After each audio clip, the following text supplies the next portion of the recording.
Hola, yo soy Natalia Cabrera Parada y esto es Aquí América, el magazine de France 24 para revisar en profundidad las noticias y las historias de nuestro continente. Y esto es lo que vamos a ver hoy. Una ola de violencia estremece a México. El presidente Andrés Manuel López Obrador reconoció, y lo cito, que se incrementaron mucho los homicidios. Justo cuando se hallaron los cuerpos sin vida de un grupo de jóvenes de entre 14 y 18 años que fueron secuestrados en Zacatecas, en coincidencia con el 9º aniversario de la desaparición de los 43 estudiantes de la Escuela Rural Normal de Ayotzinapa, en Guerrero. Y vamos a ir a Estados Unidos porque Biden y Trump ya están en campaña para las elecciones presidenciales de 2024. El presidente se convirtió en el primero en ejercicio en sumarse a una huelga, la automotriz, mientras que Trump visitó a empleados no sindicalizados en Michigan. Pero ambos enfrentaron reveses esta semana. Les contamos cuáles más adelante. Y de la mano de nuestros corresponsales visitamos el mayor albergue de América Latina, en Brasil, donde centenares de hombres son recibidos cada noche con una cama y comida caliente. Pero el lugar también alberga un museo que reconstruye la historia de la migración. Y vamos de inmediato a México para nuestra historia principal. Los ciudadanos están conmocionados con la ola de violencia en las calles de Monterrey, la capital industrial del país. Fueron hallados los restos de al menos 12 personas en 7 puntos diferentes. En la semana se registraron bloqueos y vehículos incendiados por enfrentamientos de las fuerzas de seguridad con grupos criminales. Y en paralelo, en Zacatecas, fueron hallados 6 cuerpos que se cree pertenecen a un grupo de adolescentes que había sido secuestrado la semana anterior. Uno de ellos sobrevivió. El presidente Andrés Manuel López Obrador dijo que se trata de enfrentamientos entre grupos de narcotraficantes sin especificar cuáles. Y en el caso de Nuevo León, lo mismo, ya se está actuando. Es una confrontación entre grupos que se está dando en esta zona de Nuevo León con violencia y estamos ahí también ayudando al gobierno de Nuevo León en todo lo que podamos.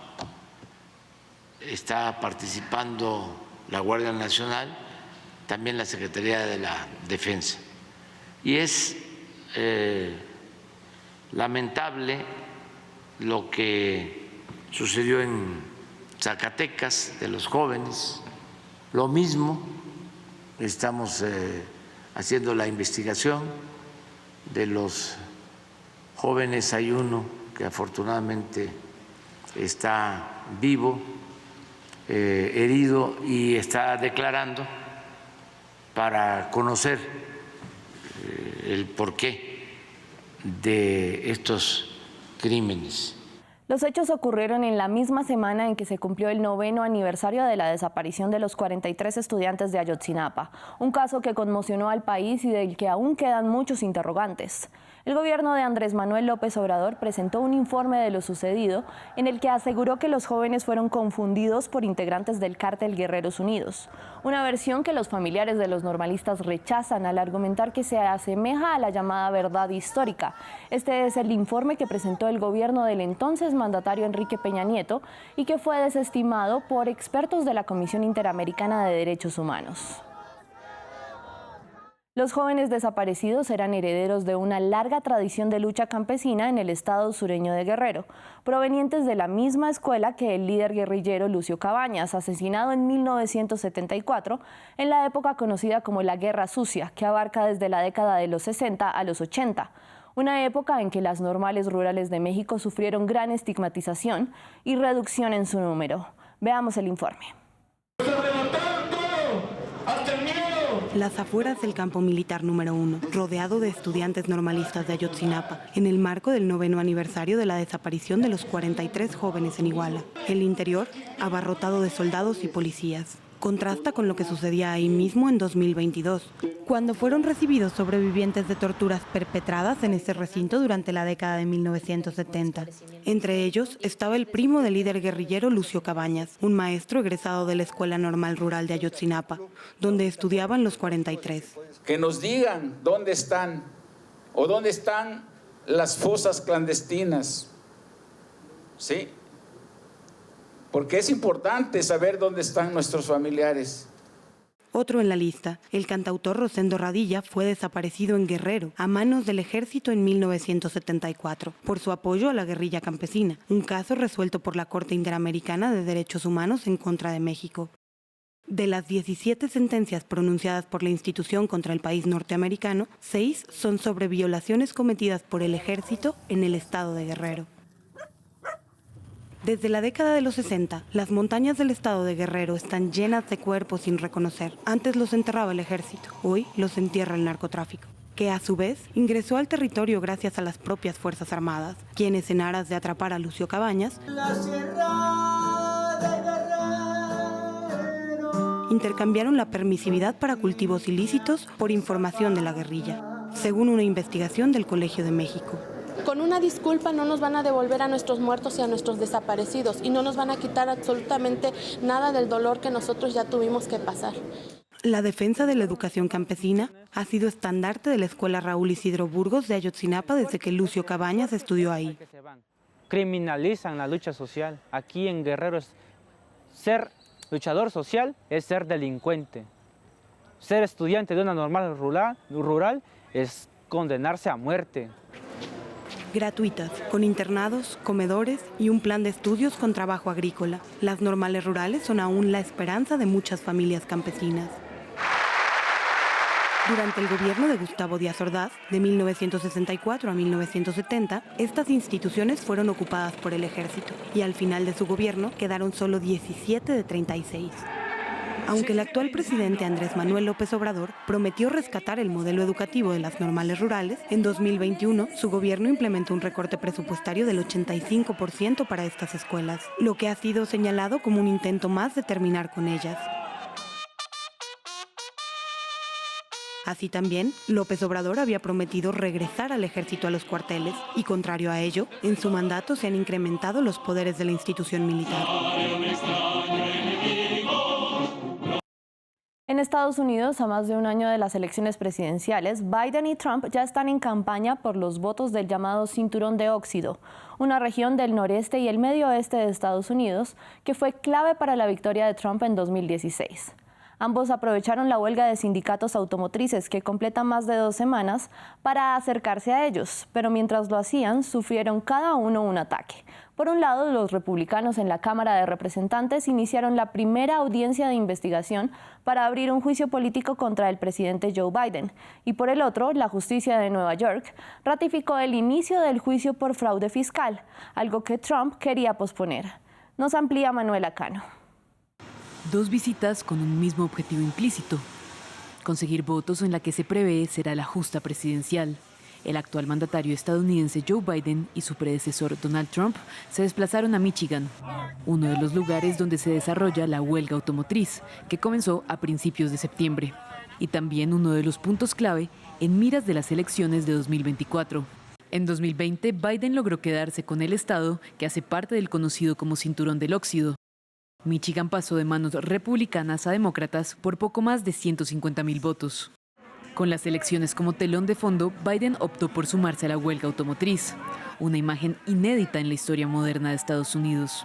El hecho es que ustedes salvaron a la industria automotriz en 2008 y antes de eso hicieron muchos sacrificios y renunciaron a muchas cosas y en ese momento las compañías estaban en problemas.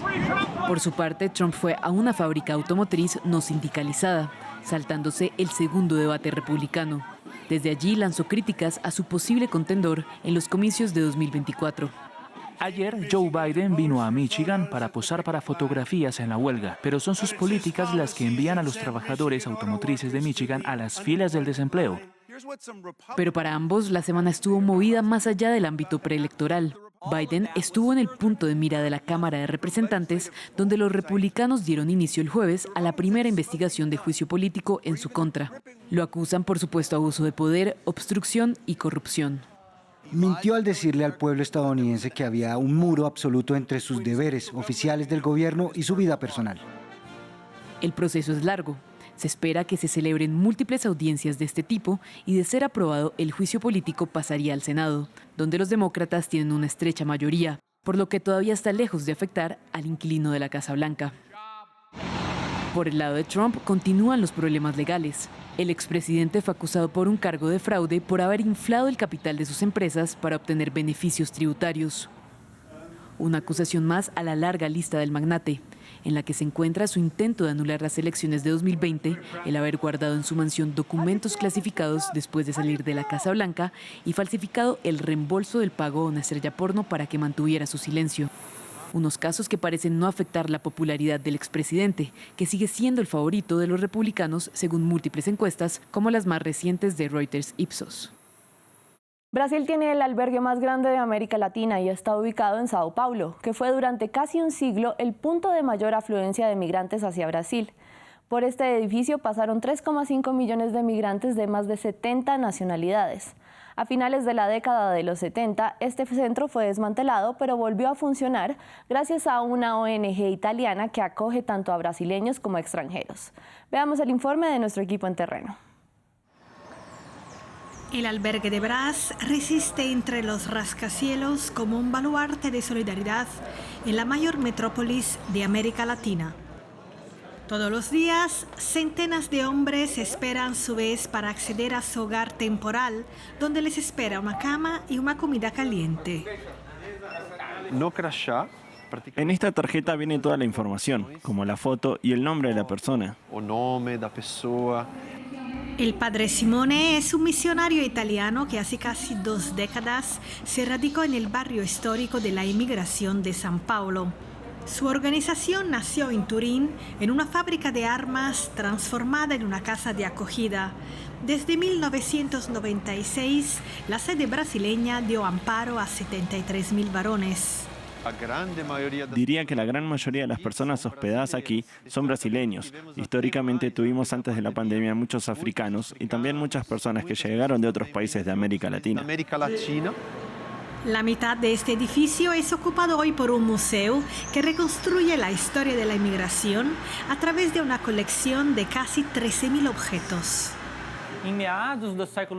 A mediados del siglo XIX, en el primer censo de la historia de Brasil, Sao Paulo contaba con 30.000 habitantes. En menos de 100 años, con la transformación de los flujos migratorios en un fenómeno de masa, Sao Paulo se transformó en la mayor ciudad de Brasil, aunque nunca haya sido la capital. Italianos, españoles, portugueses, libaneses y japoneses encontraron en esta ciudad su nuevo hogar.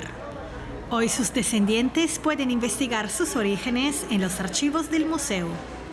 Este museo también intenta estimular un debate sobre los nuevos migrantes procedentes de África y de América Latina que contribuyen a diversificar la población de la ciudad más cosmopolita del continente. Gracias por acompañarme en esta emisión de Aquí América. En la producción estuvieron Manuela Cano y Diana Rodríguez. Por favor, envíenme sus comentarios en redes sociales a la dirección que ven en su pantalla. Y pueden ver este programa nuevamente y los anteriores en nuestra página web france24.com. Sigan en sintonía.